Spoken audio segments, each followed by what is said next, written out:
Hello Ghanaians, I am Addo Dankwa Akufo Addo, the presidential candidate of the New Patriotic Party NPP.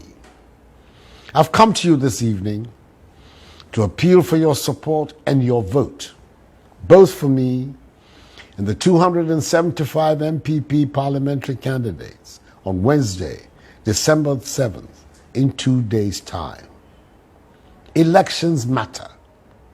They have consequences.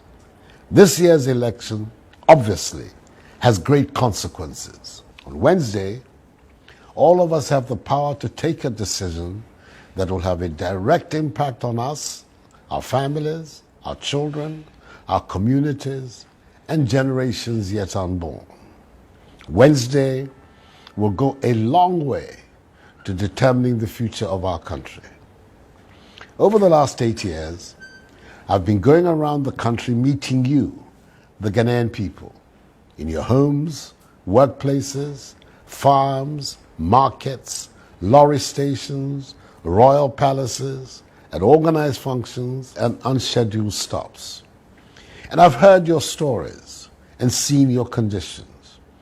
I've read your numerous comments on my Facebook page, in social media, and in newspapers, and I've heard your comments on radio and television. I've seen young people who are keen to work.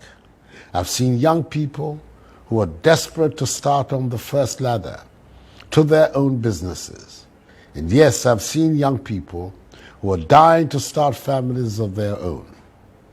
Many of these young people have been to school. Many of them have done what society has asked of them. That is, they've got qualifications, but they remain unemployed. Many who did not have the benefit of schooling are also without jobs and are demoralized as they see no prospects ahead. I've met parents who are at their wits' end because their grown-up children remain at home and are unable to start their independent lives. I've seen the difficulties and harsh realities many people face in not being able to pay their electricity and water bills.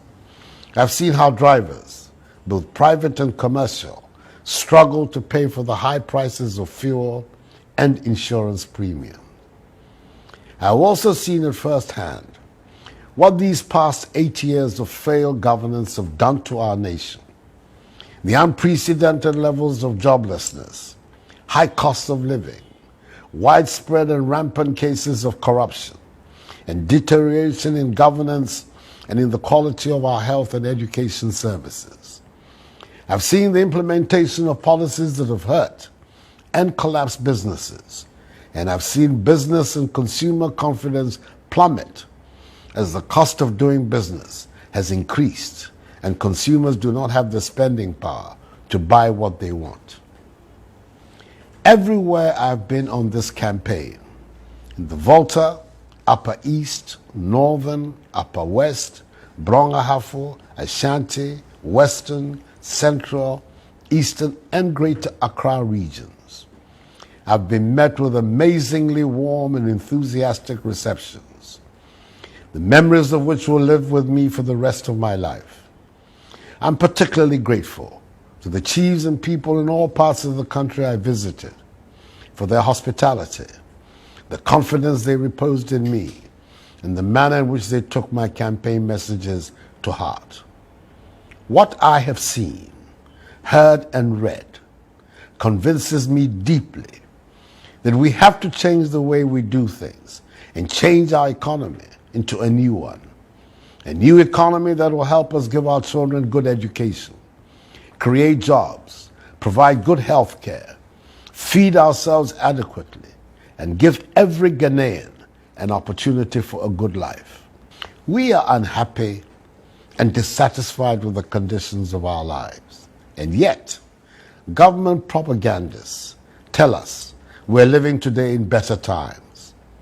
I know that many of you are tired of failed promises and have lost trust in the leadership that you have been served.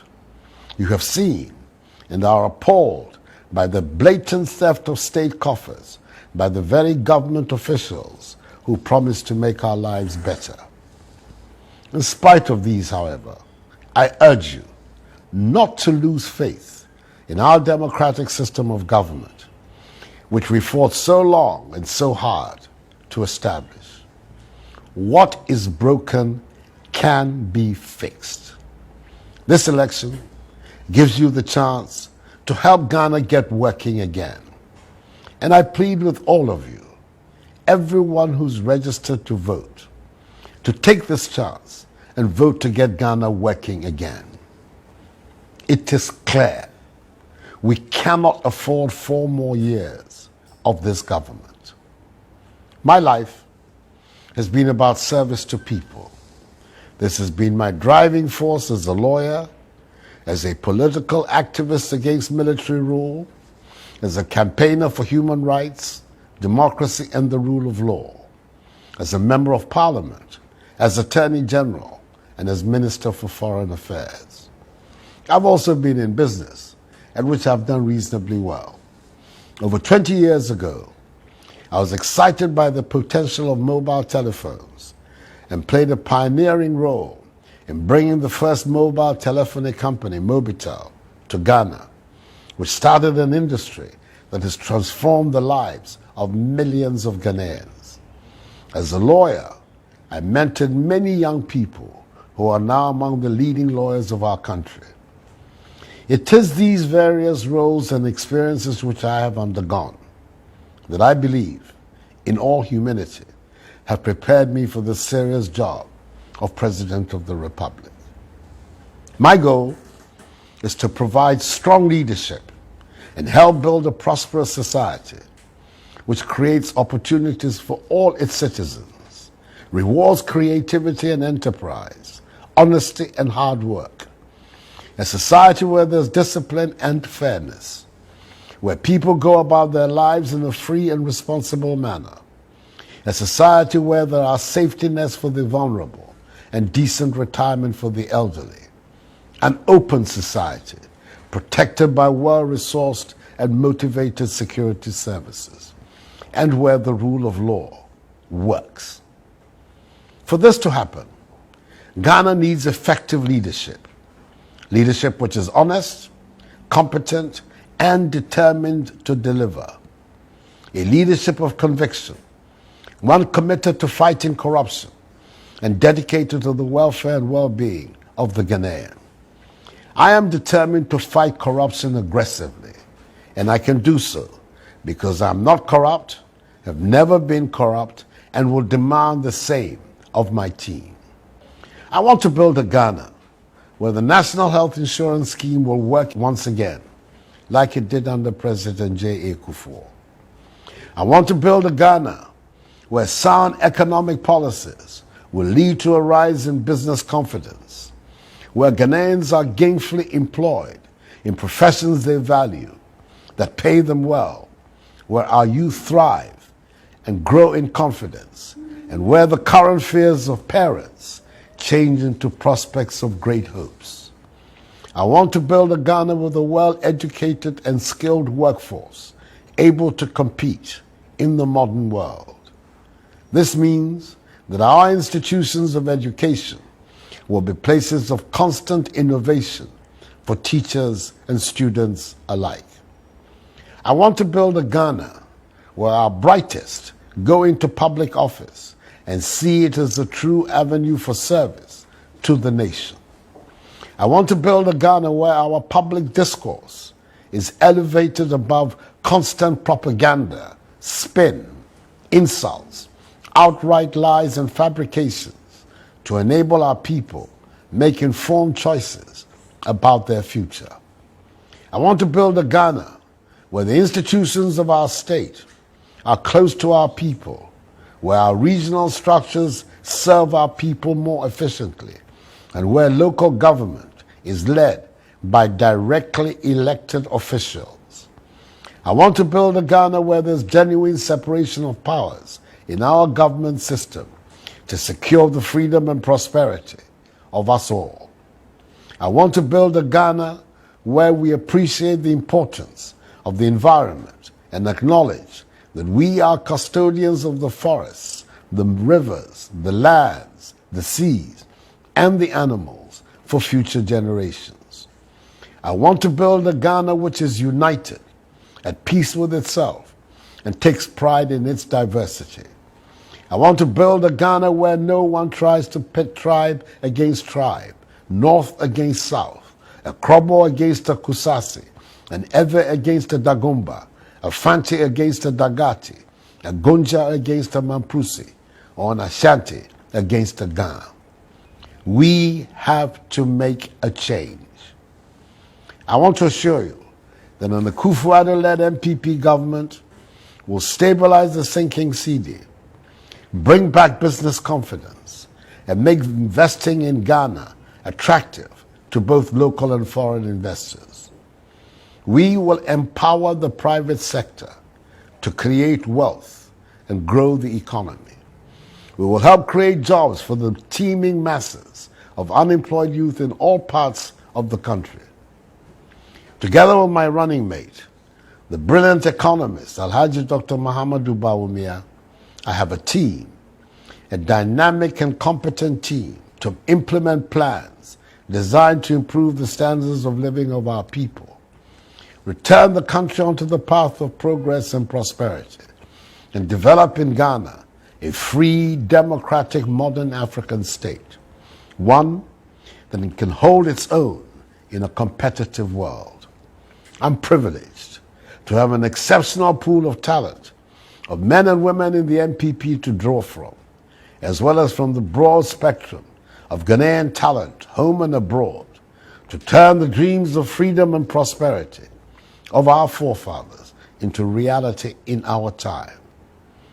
We have a clear vision of where we want to take Ghana and a detailed roadmap of how to get there.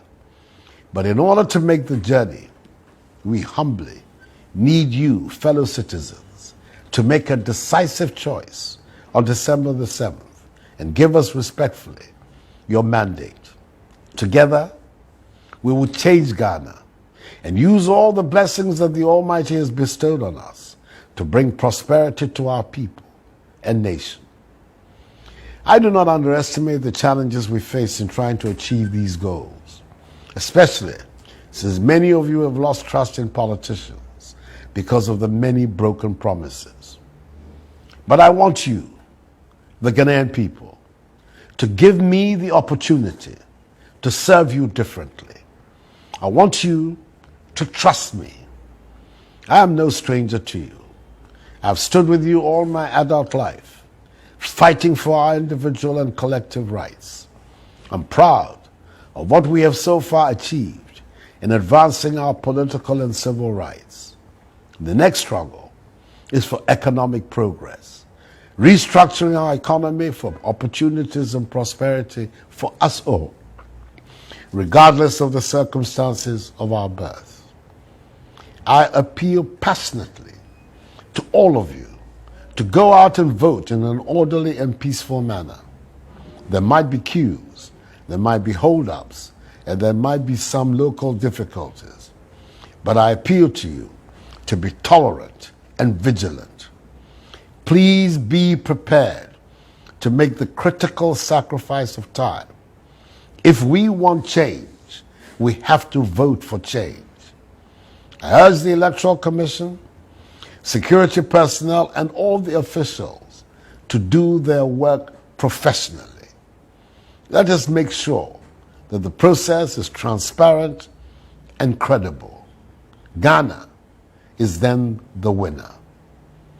When the results come in, and the good people of Ghana, God willing, vote for change, I urge our president to follow the worthy footsteps of his distinguished predecessors, Jerry John Rawlings and John Agyekum Kufuor. The examples of Goodluck Jonathan of Nigeria, and most recently, Yahya Jammeh of the Gambia, should also guide him and ensure a smooth transfer of power.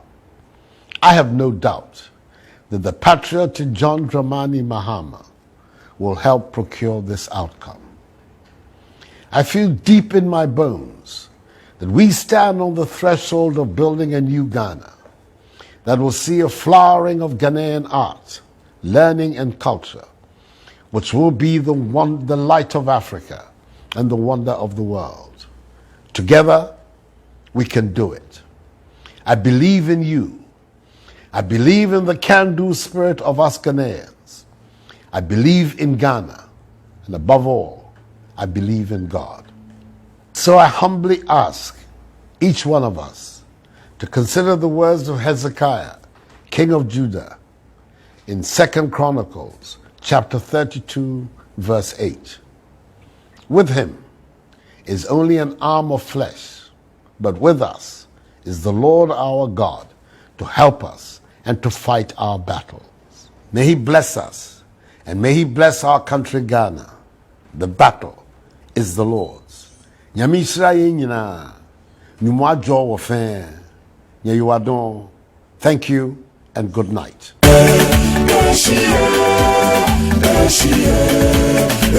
Rado, rado, rado.